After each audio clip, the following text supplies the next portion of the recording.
The views on a Breath of Fresh Air podcast reflects the parties involved, and we encourage you all to use it as a conversational tool that will lead to personal studies of your own. Hallelujah, hallelujah, hallelujah, hallelujah, hallelujah. Welcome to a Breath of Fresh Air podcast. Here with your hosts, Earl Roberts and Nakhaz Gay. As a young person, Christianity can be so foggy, like smoke in the mirrors and so unclear. But we're here to bring you a breath of fresh air. Man, I'm exhausted. No. What a battle. Right? That was a good one. But to think, we were scared of these Israelite gods. We? Nah, bro, that was you. That was you. But yeah, we won. How many do you think it was that'll be killed? 10,000? I might have put down 10,000 myself. That had to have been like 30. 30? Around 30? You're right, You're right. It might be around 30,000.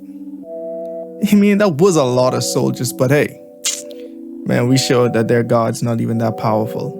I'm starting to think that all of these stories we heard about Egypt hundreds of years ago, yeah. I'm starting to think they're all fairy tales, bro. Because look at their God, bro. Look, what is this?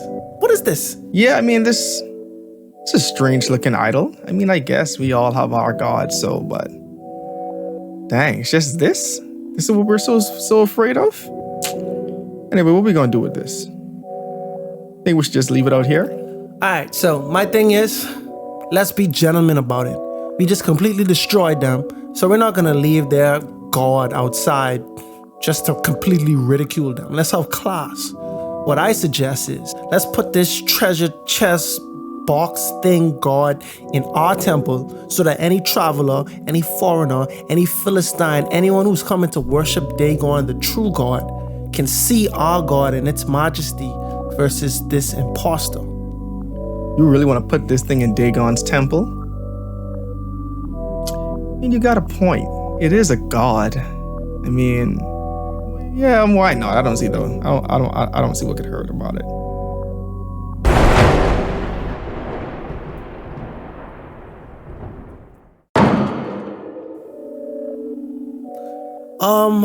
You know how yesterday we left Dagon's statue standing upright on a pedestal?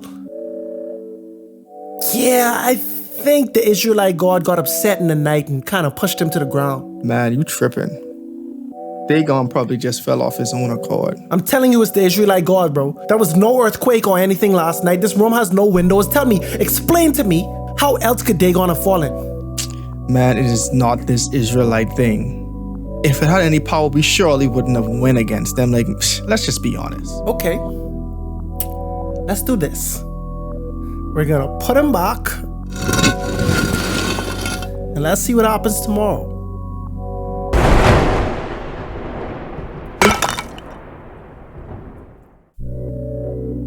Man, I can't explain this one. I mean, shoot. Dagon's in pieces. I told you it was the Israelite gods. Now he's gonna break all of us into pieces. I guess there's something with this ark. I knew we should have never took this ark. I knew we should have never put it in the temple, bro. Oh, he's gonna come back and bring us plagues. I already think I got a rat infestation. I feel something growing out of my body. I'm about to get out of here.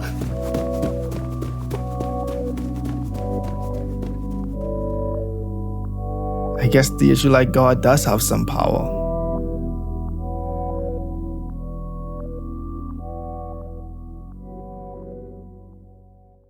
The ark is gone. Is all hope lost for Israel? Does this mean the Philistine gods are more powerful? The answer to both of these questions is certainly not. In this week's episode, we are discussing 1 Samuel chapters 5 and 6, and we see how the God of Israel, the one true God, still reigns supreme.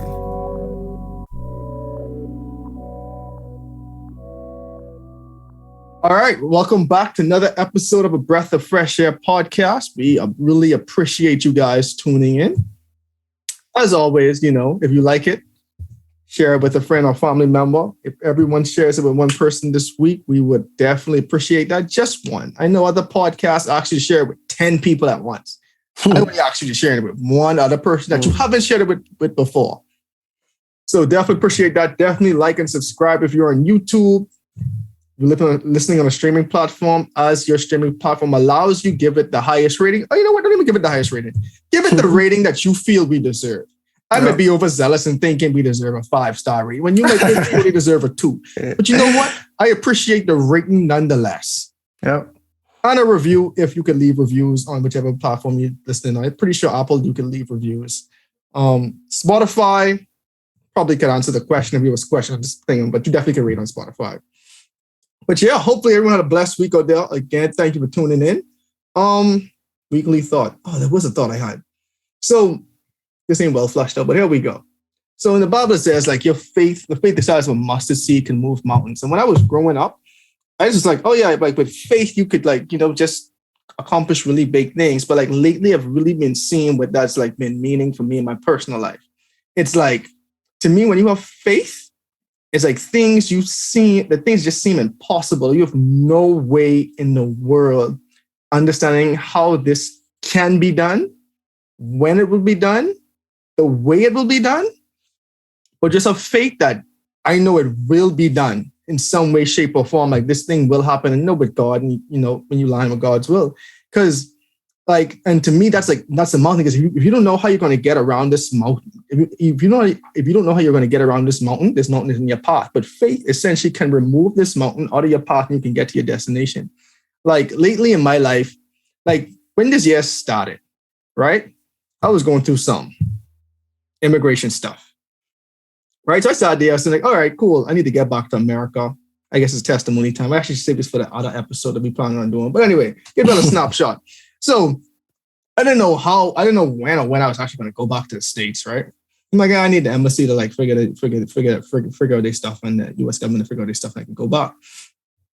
But then it's like in a matter of like literally 20 days, everything worked out. In the process of potentially buying a home that I didn't even plan on buying. And I'm like, yo, with faith, I knew the faith, I had faith in when I would be able to go back to the States. And that never really wavered for me, even though I didn't know how it was going to work out.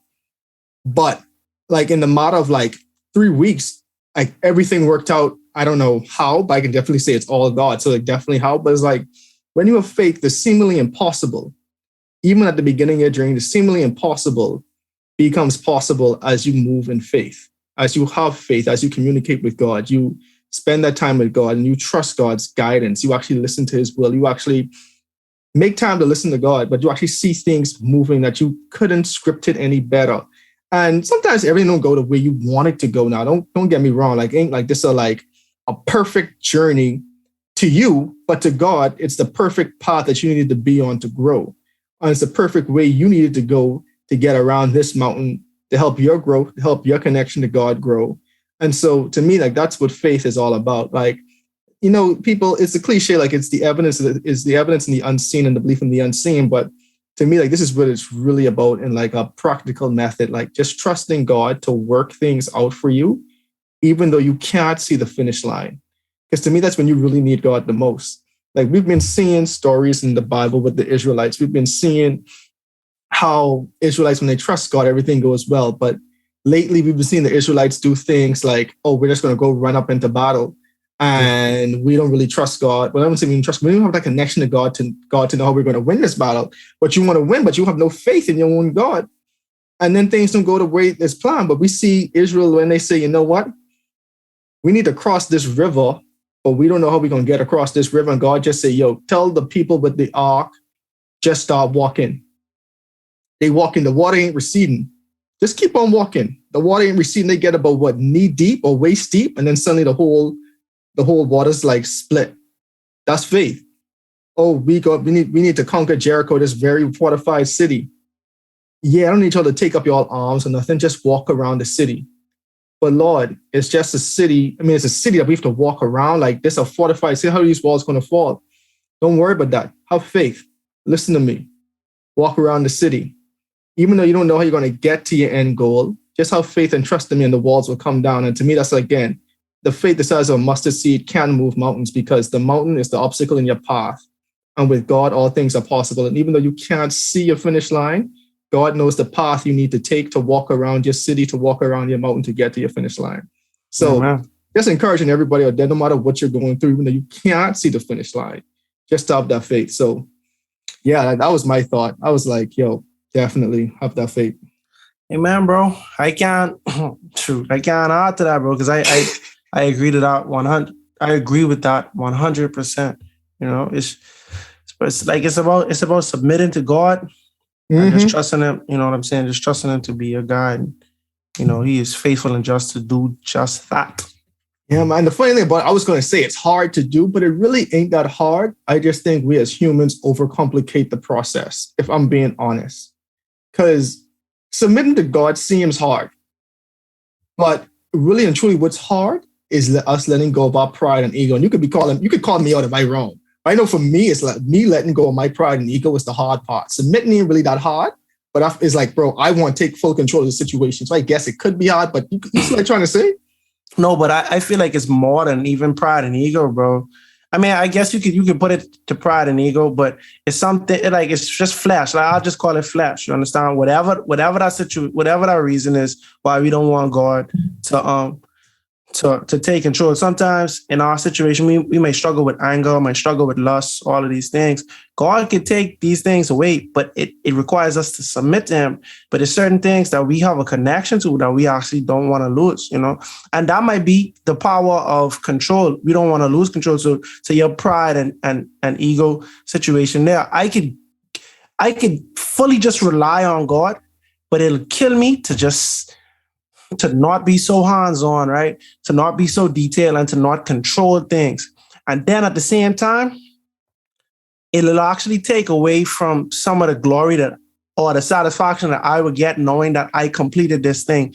You understand what I'm saying? When you know, it was like if you're trying to work hard to get money to pay the rent or something like that, and you know, for some other reason, like let's say you get rent relief or whatever it is, it might take away from your satisfaction and knowing I do this, bro. I accomplished this goal, etc. And I feel like it's a lot of challenges that are all flesh related, which prohibits us from actually fully submitting to God. Because at the end of the day, bro, it's like walking blindfolded, right?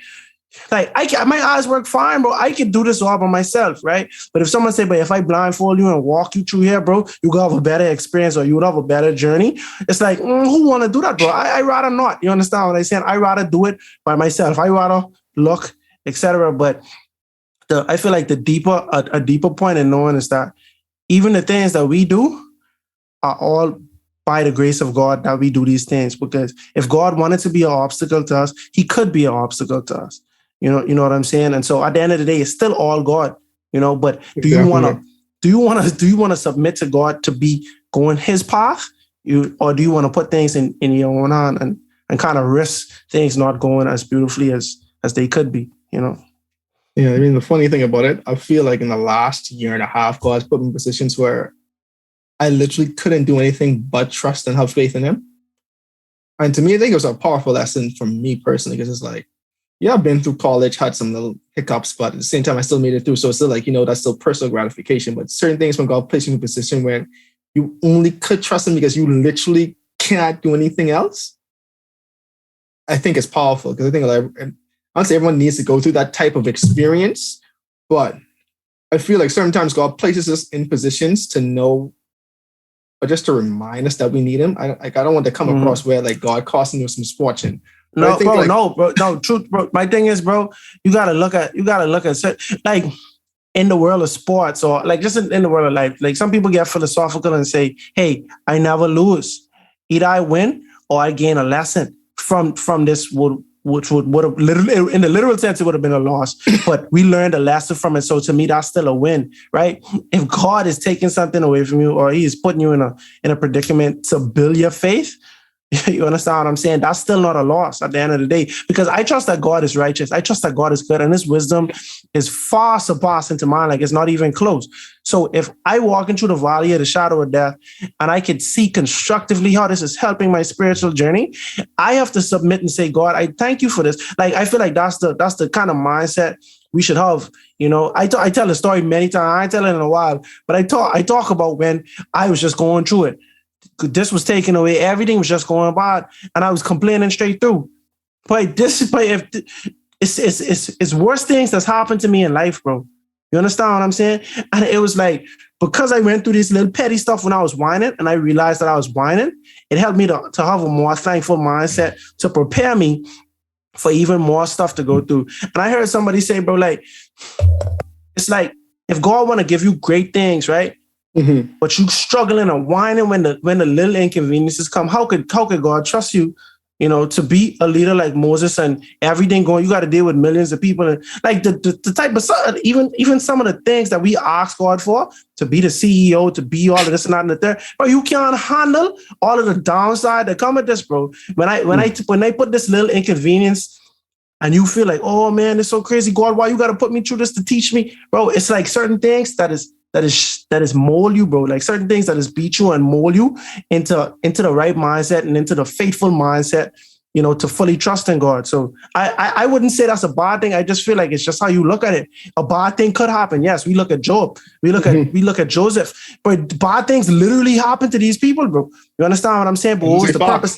And what did you get out of it, bro? And you know, what could you learn from the journey that God put you through? You know? That is the absolute fact. So, what all me and Kazi trying to say? Have faith, guys. Have faith. Like, have faith. Like, I mean, you want, because I feel like a lot of people preach the prosperity gospel. And trust me, we're going to get to that episode in a bit, guys. So, hey, this is you tuning in for. You guys should be used to this. That's what I apologizing for. Y'all know what's coming. But but I feel like a lot of people preach this prosperity gospel. They don't really talk about the trials and tribulations you're going to have in this Christian walk. And there are going to be trials and tribulation, because how I look at it is, if the devil already got the world, why he got to worry about that? They on autopilot. Exactly. And so now it's like, okay, cool. So now think about it. If you think everything's going to be hunky-dory, Jesus himself didn't have it hunky-dory when he was here in his human form. At all. So what about you? And he literally say that, like, if they hate you, just remember they hate me first. You know, it's like, it's text in the New Testament, because a lot of people who subscribe to prosperity gospel, their thing is New Testament. They ain't even looking at the Old Testament, you know. But there are enough sufficient evidence or writings in the New Testament that allude to hardship, persecution, all because of the name of Jesus Christ. Mm-hmm. Like, and this is blatant. Like, you can't even misinterpret what these things talking about, you know. Yeah, so my thing is, like, when you bump up into these challenges, just know that God has your back. Like, he is your strength and your refuge. I mean, this comes from the Old Testament and Isaiah specifically, but God ain't gonna ever leave you. And you have faith that he'll bring you through your challenge. Yeah, Pastor say, he say, God will never give you nothing more than you can bear. Mm-hmm. And then he laughed and he say, who tell you all that? Where you all find that from? If you could bear it, what's the point of God? You understand what I say? Like, and I just that's a good point, though. I just like, what, bro? I was just like, bro, that's crazy. Good point. That's a good point. But, and to me, go finish your point. Go on, bro. No, because to me, like, that's where God and faith comes in. Because to me, like, what I was saying, like, he put me in a position where the only thing I could do was trust and have faith in him. Because you know why? It was beyond my capability. And that is where God comes in. It is beyond our capability. So we have to relinquish it to him. See, because think about it. If I could bear it, trust me, Earl Clinton Roberts II, but I could bear it. Mm-hmm. And I could go through it brute force and I could get it done. Mm-hmm. I could get it done. But to me, it's humbling when you buck up into situations where I wouldn't say you're hopeless, but you know there's nothing I can do to make the situation better. And I need God. And to me, that's where it's humbling, because now you realize you've reached a situation where it's beyond your human control. And that's where it's most powerful, when you, to your point, you have to submit to a higher power. And I saying, God, people just use this higher power thing, submit to the universe. And I ain't even going around that rabbit hole right now. But to me, that's really humbling when you're saying this, like a simple prayer, Lord, this is more than I can bear. I need you. And I like how you bring up that point, because honestly, I never even think about that. What's the point of God? And it's so true, because if you could bear it, you could bear it. Human nature is, well, if we could bear it, we could bear it. Even though the Bible tells us chaos, all like chaos and anxieties upon him. That's in 1 Peter 5 something. So I can't remember that right now. I think it's 5. But definitely, like, that's powerful. That's powerful. And so now we see some people who literally had more than they could bear. Oh, perfect. Oh, I love that transition. Just to segue. I love that transition. The Israelites, right? So on the last episode, it was a lot we went through. We went through 1 Samuel chapter 3 and verse 4. Chapter 3 and chapter 4. We started off with hearing the young Samuel receive a vision or a prophecy from God. And the prophecy was basically confirming something that another prophet had said about the house of Eli, meaning that their lineage will be cursed, And the prophet did say, God told Samuel, you will know what I'm saying is true when you see what happened to Hophni and Phinehas. They are both going to die the same day. And that definitely happened. They died at war. Eli, hearing the news, he passed away as well. One of the sons, I can't remember which son, but his wife, she was pregnant. When she heard the news, she went into labor pain. She passed away as well, and this domino effect started when the Israelites went to war with the Philistines. So we covered all this in the last episode. So check that out if you haven't heard it yet. But basically, they went into war with the Philistines. The Philistines won the war. It wasn't a lot of damage that was done, but the Israelites, they wanted a rematch. We're gonna run that back. So they realized that they were outmatched with the Philistine, but they felt like they had a secret weapon. What was that secret weapon? The Ark of the Covenant. They're like, we're gonna get the Ark of the Covenant from Shiloh. Hophni and Phinehas, sons of Eli, carried it, and they went to war. The Philistines were shooken up at first because they were like, we hadn't heard. There must be a God. There must be gods with you all, with the Israelites right now. And they attributed to the gods that were there when Israel had left Egypt some hundreds of years prior. That they heard about, yep. That they heard about. However, that was not the case. God definitely wasn't with them. And we know that because the Israelites definitely lost. More people were killed this time. And the Philistines captured the Ark of the Covenant to take back with them as a trophy. And so, without a shadow of a doubt, the Israelites had more than they could bear with fighting the Philistines, most definitely. What we should almost start doing? Before, like right after my intro piece, last week on A Breath of Fresh Air. Put some dramatic music in the back, like the soap operas. Like before the skit even start. Yeah. Anyway.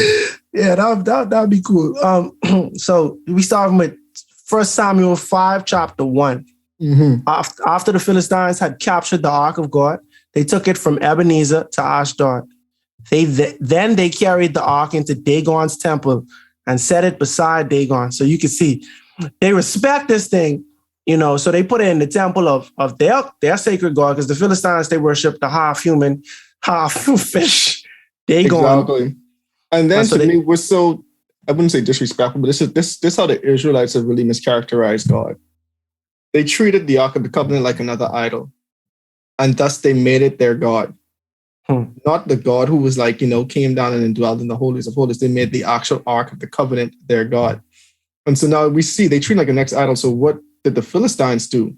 Yeah, we just captured one of your gods. So what are we going to do? We're going to put it in our God's temple. And to me, that just shows how the Israelites already diminished the character of God in the eyes of the nations around them. Yeah, they treat it like this all in a museum where we capturing gods. They might have been saying, bro, all right, we got two gods now. You understand what they saying? We got our God, who is probably supreme in their eyes, and then we got another one. We could just put you all together. They might have been saying, we about to start collecting these gods. Everyone we beat, we might take their God, because the Israelites made it seem like their God was an item and it could fit in this item. And so now they treated it as such. And that was the point I was making last week, bro. That's why. So it's I think it's the third commandment. Don't take the name of the Lord in vain. Bro, it's like you saying that you are a follower of God. You follow the Most High God, but you treat that Most High God as if it was a regular God, like the most low gods that everybody is be worshiping every day. You treat it like it's not a Most High God. And as a result, it rubs off on other people. What distinguishes you? You misrepresent God and you dilute his ministry and his name by doing that. And that was the Israelites all over this story. I'm over half of the Bible. For sure. Verse 3, when the people of Ashdod rose early the next day, there was Dagon fallen on his face on the ground before the ark of the Lord. They took Dagon and put him back in his place. That was just a mishap, man.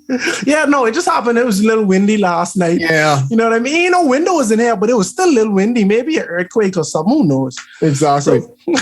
So verse 4, but the following morning, when they rose, there was Dagon fallen on his face on the ground before the ark of the Lord. His head and his hands had been broken off and were lying on the threshold. Only his body part remained. Wow. That is why to this day, neither the priests of Dagon nor any others who entered Dagon's temple at Ashdod step on the threshold.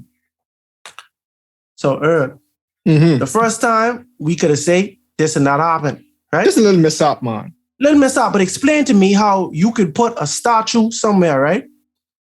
And from the waist up, gets broken off and on the ground, but from the waist down, still in place where you left it. To me, that is crazy, bro. That is crazy. You know what I mean? Yeah, and to me, it just shows again, I mean, we're going to see even more about this, right? But we see, God can glorify himself. You know I think I misinterpreted that. So it all had fallen on the ground, and then only the top half was just broken off. And yeah, and the arms and everything was broken off of the idol too. Yeah. I think it's a stone sculpture at this point, right? But to me, it's like we can see God glorify himself. So now the children of Israel, we pointed out last episode. Definitely go back and listen to last episode. But instead of praying to God, asking God for forgiveness, asking God to be on their side, they just took this Ark of the Covenant. The high priest went along with it, and the high priest's children, they just went and say, "Yeah, we're doing this, right?"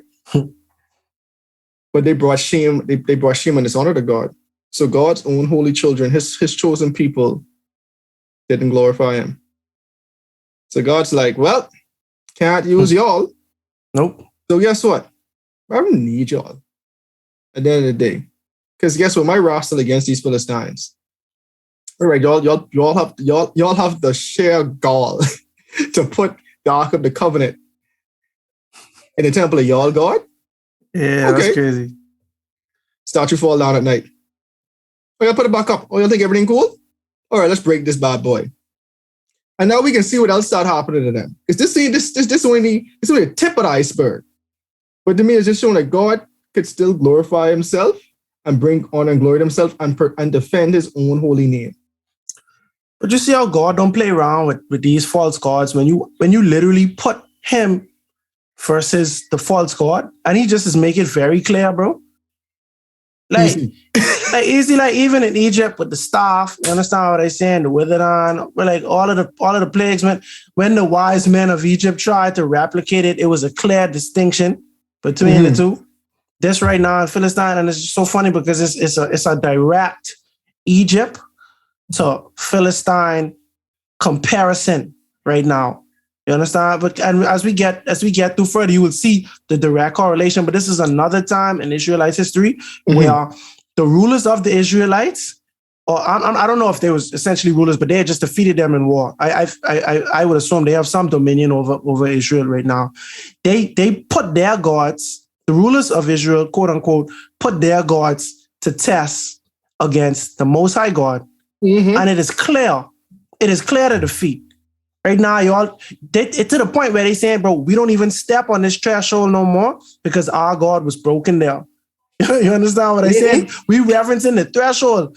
But you don't think it's funny that you reverencing the threshold, but not the God cause your God to be on the threshold. Mm-hmm. I don't get it, bro. So But what's even more like not to cut you off, right? But to me, what's even more impactful is how the Philistines understand this more. Even though they're missing the mark, they still understand this more than the Israelites who still ain't even getting it. Mm. Now that's powerful. The Lord's hand was heavy, verse 6. The Lord's hand was heavy on the people of Ashdod and its vicinity. He brought devastation on them and afflicted them with tumors. When the people of Ashdod saw what was happening, they said, the ark of the God of Israel must not stay here with us, because his hand is heavy upon us and on Dagon our God. So they called together all the rulers of the Philistines and asked them, what shall we do with the ark of God of Israel? They answered, have the ark of God of Israel moved to Gath. So they moved the ark of God, the ark of the God of Israel. But after they had moved it, the Lord's hand was against that city, throwing it into a great panic. He afflicted the people of the city, both young and old, with an outbreak of tumors.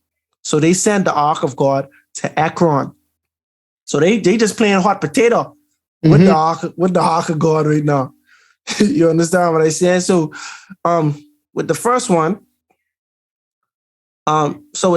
he keep breaking the God keep dropping Dagon. The second time it was broken, and then he inflicted tumors. So they say, hey, let's get this ark away from you. We can send this to another city in Philistine called Gath. Exactly. That's where Goliath is from. Yeah. And so, boy, the city was in a great panic, young and old, nobody safe. Tumors again, tumors and more tumors. Right? So then people say like that was because like depends on the version you read. Some people say like tumors and mice. And so some people hint like this might have been like the first signs of the black plague back in the day that these people was getting afflicted with. I can't confirm or deny that. I just add an extra commentary, extra historical context that I probably should have verified, but you can do your own research. But I know some Bibles actually have like and mice. Remember when I was reading it earlier, like some say tumors and mice did like plague them. Yeah, so even if your version of the Bible don't say mice, it is implied, based on the next chapter that we're about to read, it's implied that mice was also involved because of the way they reacted. So verse 10, so they sent the ark of God to Ekron. As the ark of God was entering Ekron, the people of Ekron cried out, they have brought the ark of the God of Israel around to us to kill us and our people. We don't want these problems, guys. See what happened to y'all? Why y'all trying to curse us? That's like a diss, bro. That's like an ark of war. You put this ark of the covenant in our city because that means you want us to die. Like, and they like, what make you think we can fare any better? Like this in the second city, and y'all don't want nobody. I guess I on they set or just send it back to them. Right, put it in the desert, put it somewhere. But why y'all putting it here, bro? Y'all could have put it anywhere in the world, but here. You know what's so funny too? Let me show you like how powerful God is, because I mean this is something that ain't like mentioned. Why not destroy it? See me, I would have been like, bro, I destroying this. But you see, that wasn't even the thought of this. See, but it's clear that they were saying that the hand of God is on our people and on Dagon, right? Why Dagon don't fight, bro? That's the next thing. Why Dagon don't swing back? What you mean on Dagon? But let Dagon fight for himself, bro. But like to me, like the evidence too clear. So we think about Rahab, right? Rahab, they had the gods in Jericho. This is the same Canaan land we in right now, right? They had other gods, right? But they tremble and fail because the God who come from Egypt was gonna be attacking their city. So Rahab said, "But dog, I ain't standing tall for no God who can't defeat this God, bro. This the mightier God. I am going to have faith and I am going to work with the mightier God." Everyone else in Jericho and in the Philistine land during this time specifically could have figured that out because y'all inflicted with tumors. My thing is, bro, I mean, this ain't a biblical concept, but if you can't beat them, join them. So y'all so claim y'all could beat Israel, right? And y'all did beat them. But now y'all have to answer to the God who is bring about plagues. Y'all already say this must have been the God from Egypt who brought about all of the plagues at first. You know, this was in 1 Samuel chapter 4. Now in chapter 5, y'all experiencing plagues. Y'all experiencing plagues now. You understand? But what y'all gonna do? Y'all ain't gonna acknowledge God. Y'all making everything but God sacred. the threshold, everything sacred. Mm-hmm. And y'all playing hot potato with this thing. Y'all are aware of the power of this God. Y'all are aware that this God is more powerful than y'all God.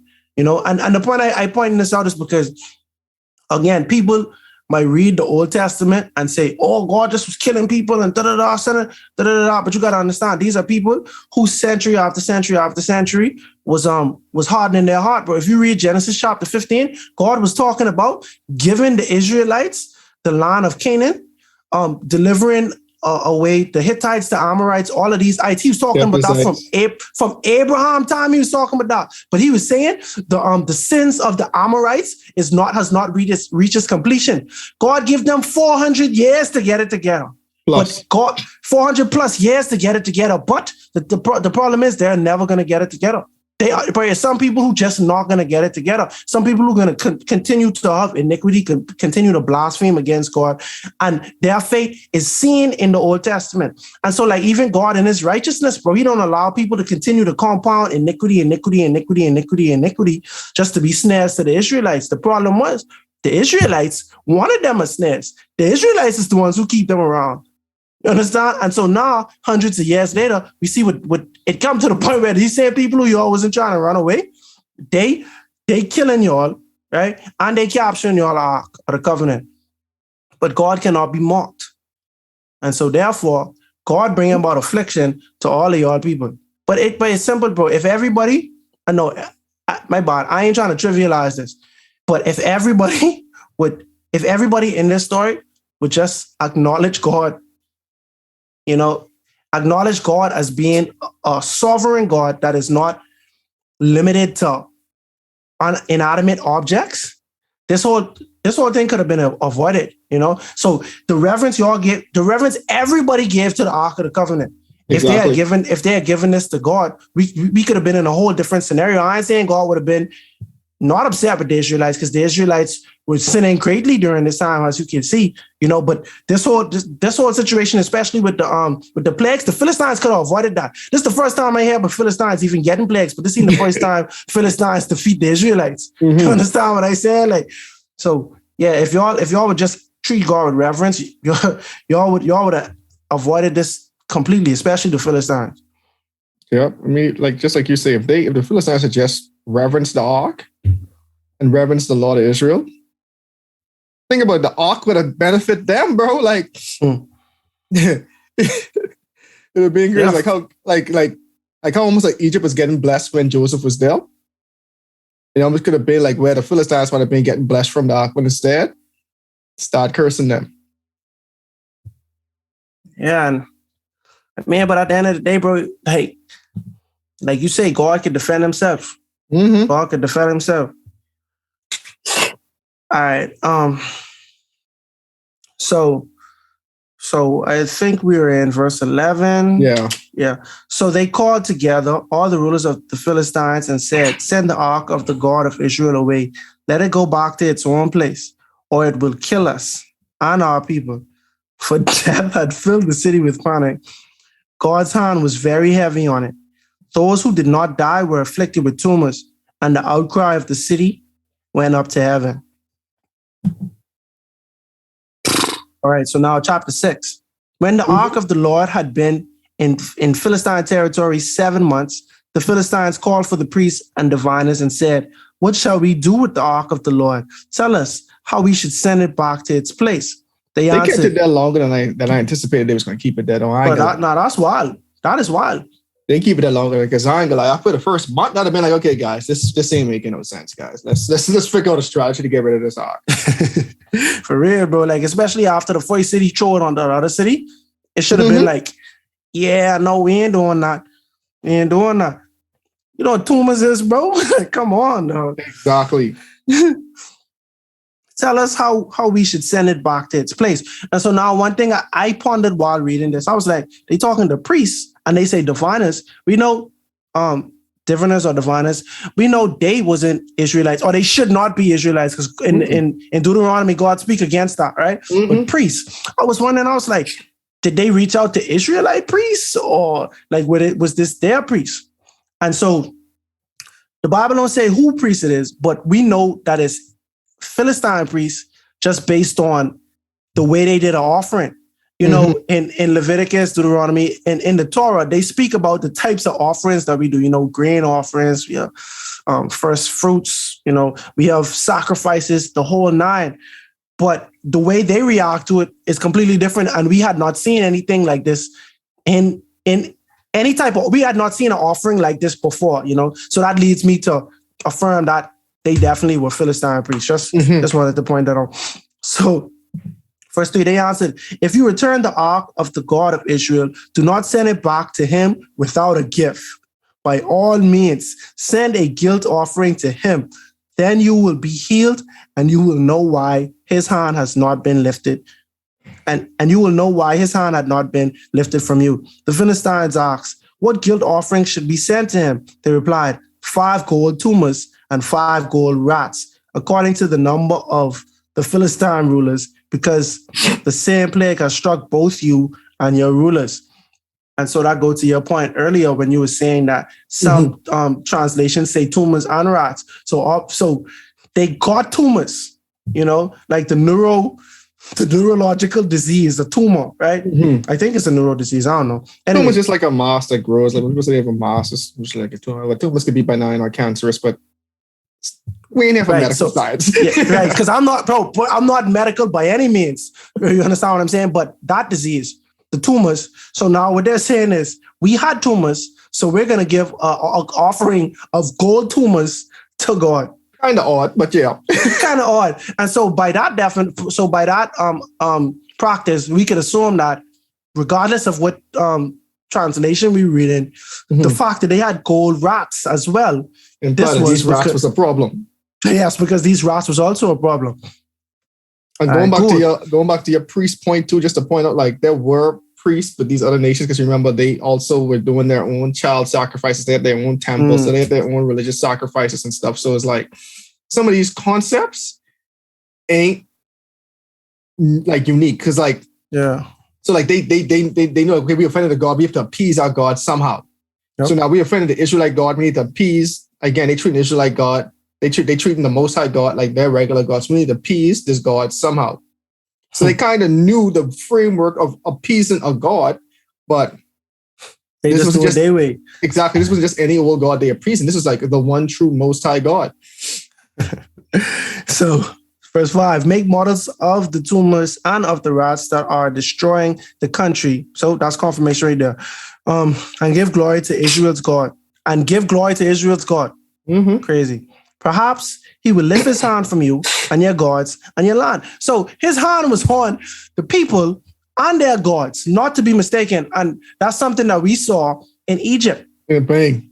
You remember our episode on the plagues? The plagues wasn't just random plagues they was getting, right? The plagues was also direct attacks, or anyway, I'll just say attacks on the Egyptian gods. So they were fresh air fox that Kazi did. Oh, fox. Fresh air fox at that. So exactly. I'll just give you one example. The Nile River, seen as a deity in Egypt, in ancient Egypt. I don't know what they do today, but in ancient Egypt, seen as a deity. What God do? Turned it to blood. Y'all ain't getting nothing, but everything y'all thought was in this Nile River, bro, y'all ain't getting nothing out of that. Only that, only blood from it. You understand what I'm saying? And so the same way how God break Dagon or keep falling Dagon, he's a snare to their gods, and he's a snare or trouble to the people. Exactly. And then speaking of Egyptians, verse 6, just talk about them right now. Right then and there. Why do you harden your hearts as the Egyptians and Pharaoh did? When Israel's God dealt harshly with them, did they not send the Israelites out so they could go on their way? Straight like that. And to me, we're so powerful now, right? Like, I don't want people to take this for granted. Story happened hundreds of years ago at this point. But this is still the talk of the town. This ain't the Israelites telling them this. This just history. This is historical fact. The historical fact in these ancient times was the Israelite God reigned supreme over all our gods. The Egyptians could not deal with them. The Egyptians had to let them go. This was a well-documented historical fact in that region. And I think it's interesting that it comes from the priests, because the priests, who are the leaders of the religion, is telling you all to give glory to the Israelite God. They are also telling you, don't harden your hearts, because you're going to be in a worse situation than Egypt, or you're going to end up like Egypt, where worse things going to keep happening to you until you finally just submit and give it up.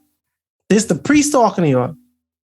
I think, but if my priest show me, bro, like, but you know, crazy that is, your priest telling you with all authority and comfort that, bro, dog, you all have to kiss up to this next God, bro, because this next God is a bigger boss than who he serve. You understand what I'm saying? To me, I'd be like, so why serving this jabroni? Like, I want to serve the big boss. If he could control nature, bro, I don't want to control no little playful boss who, if the big boss get mad, he throwing you all around and things like that. I don't want to do that. Everyone had the opportunity.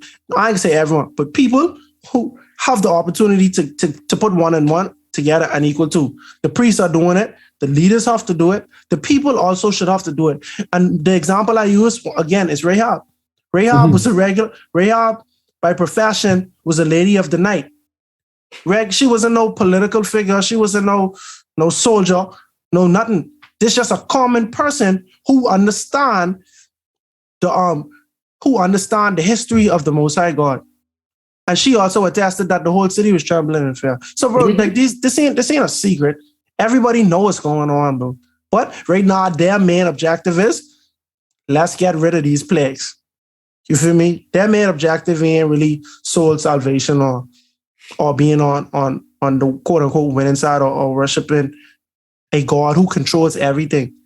You know, they just want to say, saying, nah, let's just get healthy again. All right.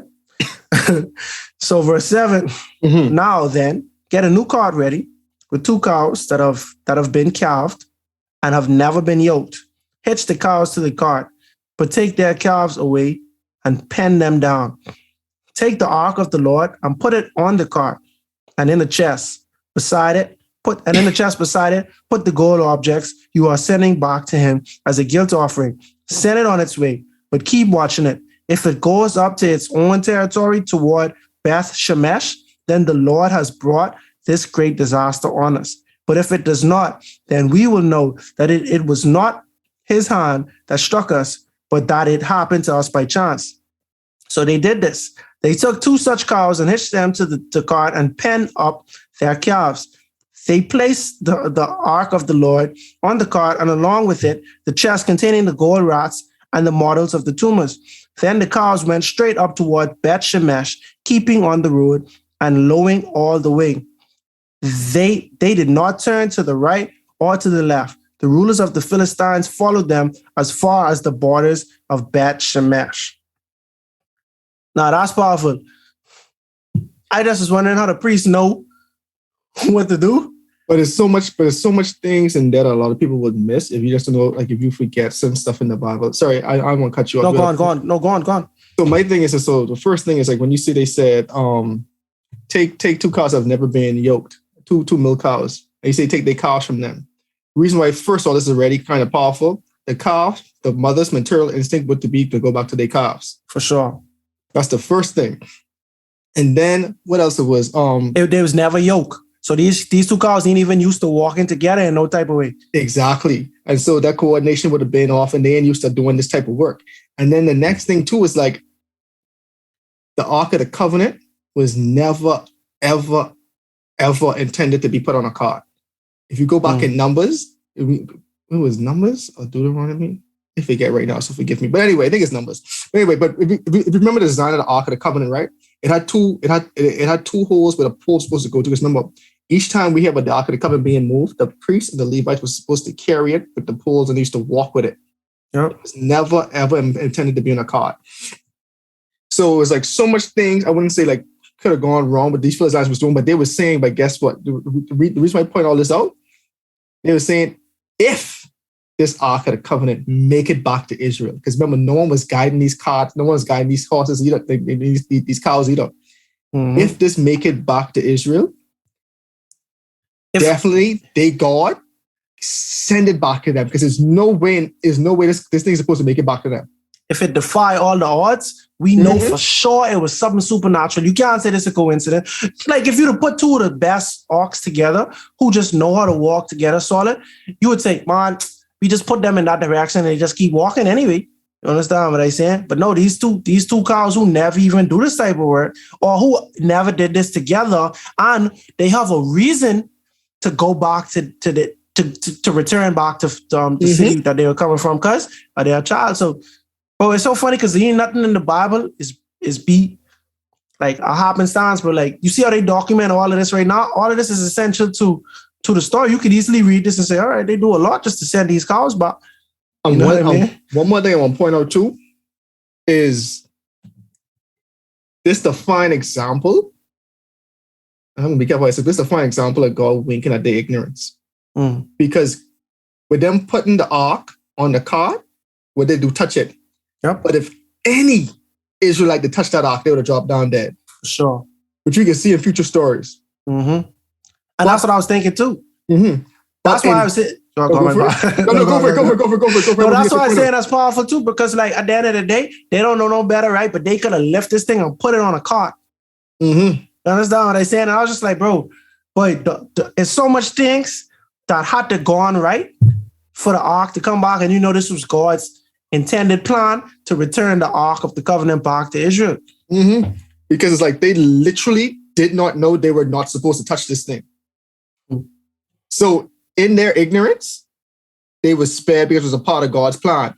But we know when an Israelite tried to stop the ark from falling off of a cart, just reach out to stabilize it.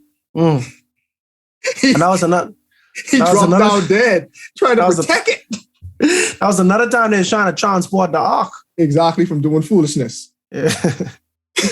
And he died, and that make everybody sad. That don't even make me sad. Like, man. You truthfully in these stories, but I know that's my problem, bro. I just get sad for everything. I just get sad. Get so attached. But I just get sad for everything, bro. I just had a friend tell me today, it's like you don't get emotionally attached to like things like this. I'm like, you make me sound heartless. Yeah, bro. I'm an empath, bro. That's what Yana is calling me, an empath, bro. That's how my whole nuclear family is, bro. Like, but yeah, bro. The Ark of the Covenant is back. They followed them all the way to the borders of Beth Shemesh. It's in verse 12. So now, verse 13. Now the people of Beth Shemesh were harvesting their wheat in the valley, and when they looked up and saw the ark, they rejoiced at the sight. The cart came to the field of Joshua of Beth Shemesh, and there it stopped beside a large rock. The people chopped up the wood of the cart and sacrificed the cows as a burnt offering to the Lord. The Levites took down the ark of the Lord together with the chest containing the gold objects and placed them on the large rock. On that day, the people of Beth Shemesh offered burnt offerings and made sacrifices to the Lord. The 5 rulers of the Philistines saw all this and then returned that same day to Ekron. So they just was there watching, bro. Like, to me, that would have been a sight to see, because I would have been amazed. Because you go, bro, I imagine this was a no cross the street journey that y'all just going on, right? And so you see, wow, well, look at that. The cows going all the way to the city that we say, if this happened, then, you know, we know that was by God.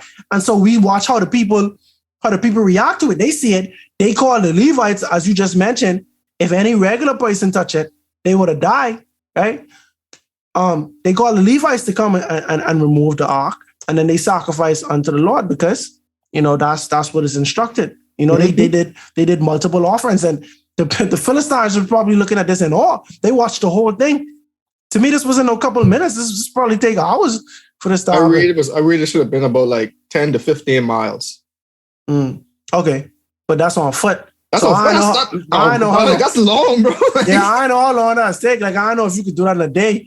You could. I mean, you could, like, if you would want to do that. Because I mean, like, going back to our points too, is like, this is something that shouldn't have been happening. Yeah. So I mean, it might take you like a couple hours to go through this.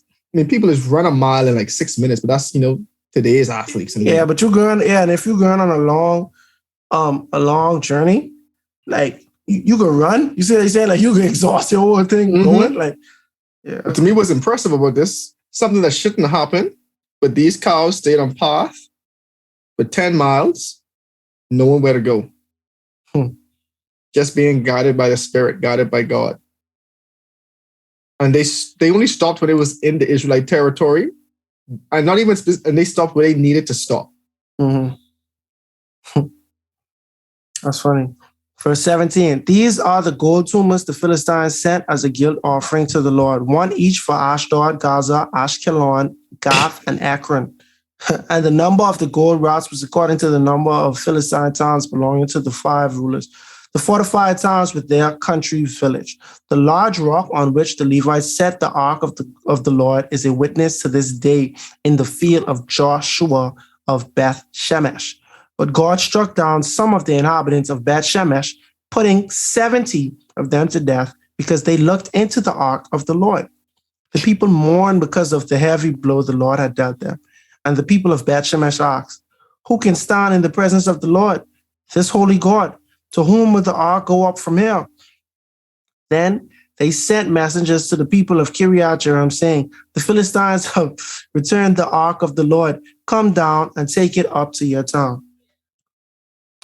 Very interesting to me because now the Israelites are acting like the Philistines. Mm-hmm. And that's the point I was making earlier, bro. Like, if we reverence the Ark of the Covenant as just being an Ark of the Covenant to reverence, and then we reverence God as being God, the two should not be treated the same. So you see this, miraculously, this thing was returned to y'all. No one was touching it. It just come back. So you marvel at it. The Levites came and y'all did the correct thing. That was probably day one, right? But later on, y'all looking at, this holy thing, and y'all end up taking things too far. Y'all get to the point, like, I want to see what inside this. You see what I'm saying? 70 of y'all, bro. 70 of y'all was curious enough to get yourself killed by being irreverent towards God. You know why? Because y'all ain't treating this thing like it's y'all looking at this as every other idols, but now y'all want to know, I wonder what make this idol different. You understand what I say? I want to make this inanimate object different. Like, what is in this to have the power? But you completely ignoring that this thing don't have no power. It's God who has the power. You understand what I'm saying? But God give you all this because he wanted to reside among y'all in some type of way. He wanted to give you all a typified object that resembles heaven.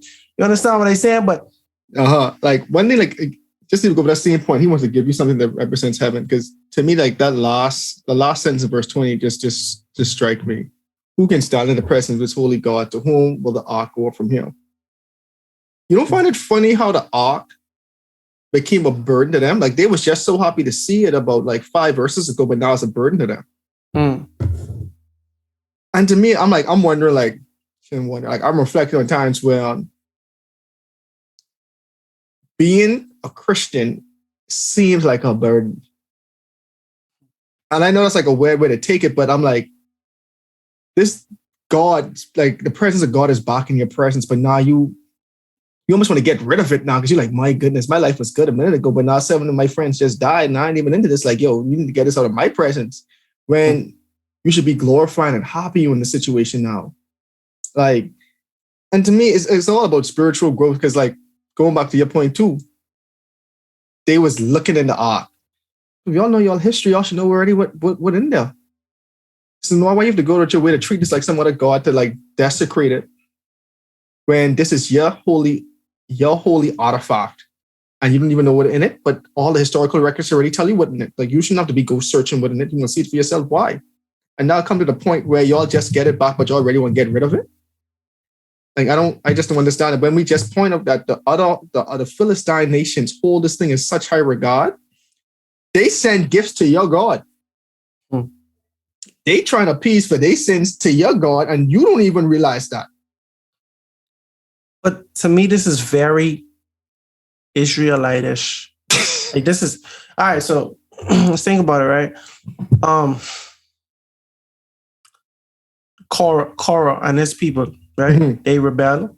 They end up get the earth, end up opening and killing them. Mm-hmm. And what do people do? They turn around and they grumble against Moses. Bro, you going too far, bro. This ain't fair. Moses' fault, Korah dead. It was Moses' fault, Korah dead, but y'all completely ignore the fact that Korah was overstepping his boundaries and Korah was trying to exalt himself over God's appointed. right? Moses was telling them to repent, bro. We was even talking about it. We was like, bro, this Moses guy, bro, he too humble for me. You understand what I'm saying? Because these people loud and wrong, you know? but they want double, triple, quadruple down. Moses was like, bro, if God bring a new, but if you all die natural deaths, then I name. You see what I say? Like if you all die natural deaths, then you all are correct in your assumption that I shouldn't be the leader, right? However, if God bring a new thing today and open the earth and you all get swallowed up, you would know that God isn't pleased with y'all. And that very thing happened. But somehow they feel like Moses was manipulating God, saying, oh, God, kill this one. You kill this one. Like if Moses was using his power for, as if Moses has power and he was just killing people off as he pleased, right? So they turn on Moses because, and it just got to show how numb the Israelites were. So the goodness of God. They see something that was anti-God, that was not of God, right? But they don't see anything wrong with it, right? So they see someone get killed for doing something that is completely fair. Like Korah was completely justified in what he do. Hypothetically, I'm saying this is what they assume. Korah was justified and Moses caused him to be killed because of that. So it's Moses' fault, right? In the same way, the people of Israel, of Beth Shemesh, they look into the Ark of the Covenant, right? They would have had to touch it. They would have had to been too close to this thing. They would have just, they was in the boundaries that they should not be, basically. And they get killed. And now they turn around and say, oh, God is too holy. That's what it turned out and end up being. This God too holy for us, bro. Like, why, excuse me, why are you even here, bro? Like, it's impossible for us to be around this God because it's too holy. Completely disregarding the fact that it's very possible, right? But y'all doing something that y'all wasn't supposed to do. Y'all end up getting killed because y'all disobeyed God. But now it's God's fault. Definitely, because I'm like, think about it. We had a whole episode, but then they had a whole book dedicated to how you, as Israelites, can come into the holy presence of God and still be safe. So again, and that was the law. Like how we have exactly. Laws, like, you shouldn't drive this fast and XYZ. This was their laws. Exactly. So again, like, y'all so far disconnected with God and your own religious principles that this is becoming a burden to you guys. The best thing that could happen to you guys in this predicament, because y'all literally lost like the physical representation of God in your presence, where God was dwelling amongst you guys in the tabernacle. Y'all lost that for 7 months. That's more than half a year. 7 months, y'all lost that. Y'all finally get it back. Now it's a burden to y'all. Like, I just don't understand. And yeah, but you see what they do though. The same thing with the Philistines too. When they get afflicted by the tumors, what they do? Hot potato. You pass it to another city. Let's call on to these people. Exactly. So that's very well what they do. They say, hey, call out a city. Hey, y'all come get this ark. Y'all come get this ark. Because the Philistines, they brought it over to the other people, right? But it was like, yo, y'all come get this ark, bro, because we can't be around this God who's so holy, he just keep killing us. And then, like, what's so powerful, right? I know we ain't read this, but when the story goes on to show that this ark didn't even go back to the temple, it was sitting in some guys, but the same Kerith Jerem in Abinadab's house for like 20 years. 20 years. You didn't mean tell me 20 years the rest of the nation didn't benefit from this ark. I'm going to say didn't benefit, but like, it wasn't where it was supposed to be. This was supposed to be in the temple, in the holies of holies, where the high priest only could go in once a year to atone for the sins of all of Israel. For 20 years, that wasn't happening. Or wasn't happening in its full entirety. Because y'all just desecrating God. Like, I shouldn't say the Israelites got to do better, but again, to me, we put ourselves up in that situation. Like, when does God become a burden to us? When does God become less convenient to us for what we want to do? And that's something we all just got to think about. Because, I mean, I've definitely been there before when growing up, when we was like, oh yeah, we can't do this and can't do this. Or we want to do this and, oh, that doesn't align with what we want to do. But God should never be a burden to us because in him is when we find our liberation. In him is when we become complete. But the world gets us to thinking that, oh, we can't be in the presence of this holy being because we can't be who we want to be, when it's just a completely warped way of thinking. So in 2 Samuel 6, they go on, just another story regarding the Ark of the Covenant, right? The Ark of the Covenant of the Lord stayed in Obed-Edom's house for 3 months, and the Lord blessed Obed-Edom and all his family. So Mhm. I just want to show a contrast here, because you mentioned it was in Abinadab's house, right, for 20 years. But we don't have context of what type of 20 years that was. But this later on in the book of Second Samuel, they talk about the ark being in someone's house, and that ark was a blessing to them. Mm-hmm. You understand what I'm saying? Because they wasn't being unrighteous. They wasn't treating this ark. They wasn't irreverently. They wasn't worshiping the ark in one way, shape, or form. They wasn't idolizing this ark. This ark was in their trophy. This was a respected element of God, but it Mm-hmm. wasn't God, and they understand that. You feel me? And so, like you say, like a lot of times we look at the things that God put in place for our structure, and we look at it as it is a punishment. I used to use this analogy all the time. Let's say, well, I'm married now, right? Let's say a woman comes to me and says, "Hey, do you want to, um, do you want to go on a date with me?" And I say, "No, I can't go on a date. I'm married." If the woman responds to me and says, "Oh, your wife has too many rules. You can't go on this date because you don't want to break that rule," I tell her, "No, it's not a rule that I can't go on a date. Although it is technically a rule, an unwritten rule. I'm Mm-hmm. not gonna go on this date because I love my wife."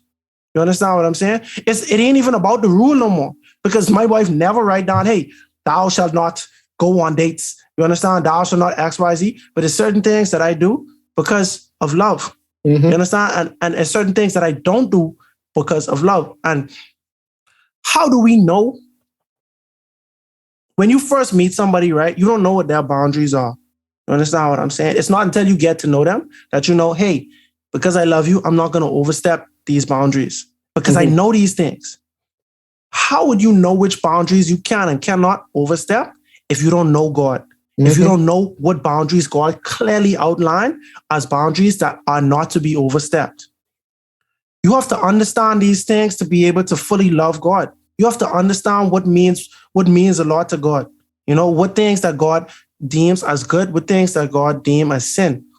And if we don't know that, then if we don't know that, then we're going to be like the Philistines who captured the Ark of the Covenant and did not know what greater sin that they did. And then every day that they kept it, it was a snare to themselves because they didn't know how to treat the Ark of the Covenant or how to reverence or even how to return the Ark of the Covenant. But once that thing was returned, their life went back to normal. Mm-hmm. Because they see the cause and effect. They did one thing and a bad thing happened. So now they understand we overstepped our boundary. We did something that was wrong in the eyes of the Israelite God. The people of Israel, they had the boundaries, but you literally know the boundary. You Mm-hmm. understand what I'm saying? But they either were willfully ignorant or just wanted to be disobedient. And so they overstepped their boundary. And 70 of them died. But instead of saying, hey, repenting of their sins, we could see a trend with the Israelites. They look like they don't even repent. You understand? They just get defeated by the Philistines twice. They ain't repent yet. They just kept the Ark of the Covenant back, right? They offer sacrifices. You would think that they happy in a happy place. But instead, they gone right back to acting like the other people of the land. They treat this thing like a god. And now that they're being punished, they just want to throw away God. How many times when we receive any type of backlash because of our own actions, where we just want to turn away from God, we go to church, someone in church say something or speak against a lifestyle that we do not like. I ain't going to church no more. You understand? I ain't listening to this pastor no more because this pastor speaking against something that fundamentally I do not want to let go. I don't feel like I should let go. You understand? But what authority do we have? Do we make any rules? You understand what I'm saying? So if you are a Christian, you believe in God, you love God. As the text goes, if you love me, you would keep my commandments. You understand what I'm saying? And the only way to understand how to love God and to, treat God the way he would like to be treated, reverencing him, praising him, and getting closer to him is to actually read the word, study the word, and get an understanding of it.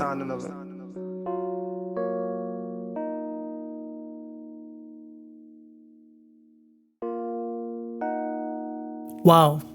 What a lesson learned for both the Philistines and Israelites regarding the sacred articles of God. And although God gave the Israelites over to the hand of the Philistines, He is still not a God to be mocked. A lesson that both parties had to learn the hard way. But now, there's a new sheriff in Israel. One who does not blaspheme. One whose first order of business was to rid the city of their idols, cry and repent unto God, and reclaim the land that was taken by the hands of the Philistines. But we'll talk more about Samuel on the next episode of A Breath of Fresh Air.